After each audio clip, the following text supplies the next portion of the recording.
আসসালামু আলাইকুম। সকাল ৯টা বেজে ২৫ মিনিট। আজ বুধবার। বাংলাদেশ বেতার কক্সবাজার। স্থানীয় খবরে স্বাগত জানাচ্ছি রুবিনা পারভিন।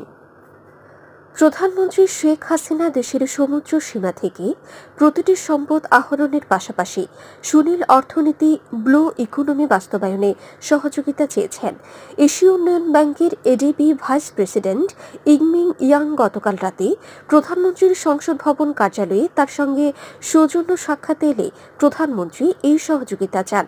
প্রধানমন্ত্রীর প্রেস সচিব মোহাম্মদ নাইমুল ইসলাম খান সাক্ষাতের পরে সাংবাদিকদের বলেন, শেখ হাসিনা এডিবির কাছে কৃষি গবেষণায় সহায়তা চেয়েছেন।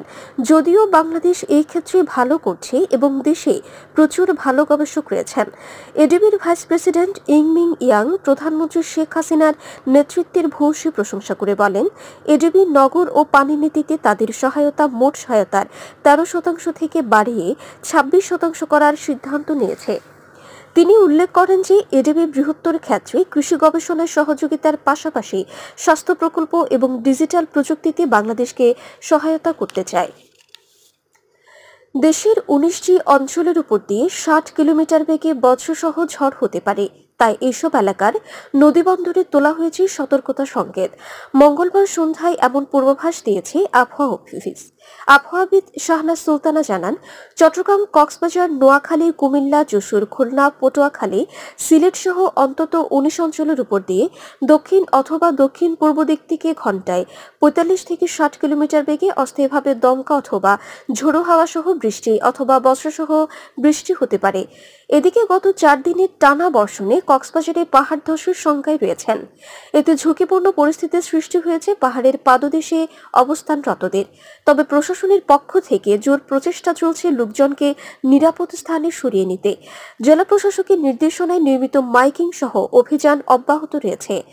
জেলার প্রায় অধিকাংশ নিম্নাঞ্চল প্লাবিত হয়েছে। বৃষ্টিপাত আরও কয়েকদিন থাকার কথা জানিয়ে কক্সবাজার আবহাওয়া অফিসের আবহাওয়াবিদ এম মোহাম্মদ আব্দুল হান্নান বলেন, গতকাল সকাল ৬টা থেকে দুপুর ১২টা পর্যন্ত ২০ মিলিমিটার বৃষ্টিপাত রেকর্ড করা হয়েছে।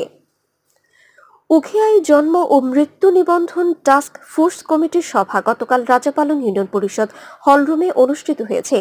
উপজেলা প্রশাসনের সহায়তায় রাজাপালং ইউনিয়ন পরিষদ এ সভার আয়োজন করে। এতে প্রধান অতিথি ছিলেন উপজেলা পরিষদের চেয়ারম্যান জাহাঙ্গীর কবির চৌধুরী। ইউনিয়ন পরিষদের ভারপ্রাপ্ত চেয়ারম্যান সালাউদ্দিনের সভাপতিত্বে সভায় উপজেলা নির্বাহী কর্মকর্তা তানভীর হোসেন সহ অন্যান্যরা উপস্থিত ছিলেন। সভায় প্রত্যেক অভিভাবককে সন্তানের জন্মের ০ মাস থেকে ১ বছরের মধ্যে জন্ম নিবন্ধন অনলাইনের মাধ্যমে সম্পন্ন করার জন্য আহ্বান জানানো হয়। একই সাথে মৃত্যু নিবন্ধন কার্যক্রম নিয়েও গুরুত্বারোপ করা হয়। টেকনাফে কৃষি প্রণোদনা কর্মসূচির আওতায় নারকেলের ফলন বৃদ্ধির লক্ষ্যে ক্ষুদ্র ও প্রান্তিক কৃষকদের মাঝে বিনামূল্যে নারকেলের চারা বিতরণ করা হয়েছে। গতকাল বিকেলে উপজেলা কৃষি অধিদপ্তরের উদ্যোগে সংস্থাটির হলরুমে এসব চারা বিতরণ কার্যক্রম উদ্বোধন করেন উপজেলা সহকারী কমিশনার ভূমি সৈয়দ সাফকাত আলী। এতে উপজেলা কৃষি কর্মকর্তা মোহাম্মদ জাকিরুল ইসলাম বিতরণ কার্যক্রম অনুষ্ঠানে সভাপতিত্ব করেন। এ সময় ১,০০০ কৃষক কৃষানীদের জনপ্রতি ৫টি করে ৫,০০০ নারকেল গাছের চারা বিতরণ করা হয়। আবহাওয়া এখন জানিয়ে দিচ্ছি বাঁকখালী নদীর মোহনা ও সংলগ্ন এলাকার সামুদ্রিক জোয়ার ভাটার সময়সূচি। আজ ভাটা শুরু হয়েছে সকাল ৮টা ৩৬ মিনিটে, চলবে বিকেল ৩টা ৯ মিনিট পর্যন্ত।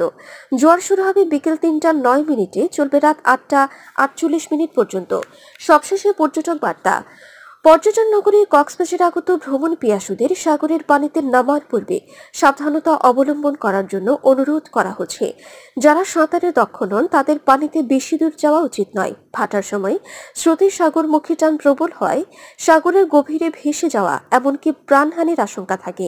সে সাথে পর্যটকদের স্বাস্থ্যবিধি মেনে চলার পরামর্শ দেওয়া হচ্ছে। খবর শেষ হলো। আমাদের পরবর্তী খবর প্রচারিত হবে আজ দুপুর ২টা বেজে ৫৫ মিনিটে।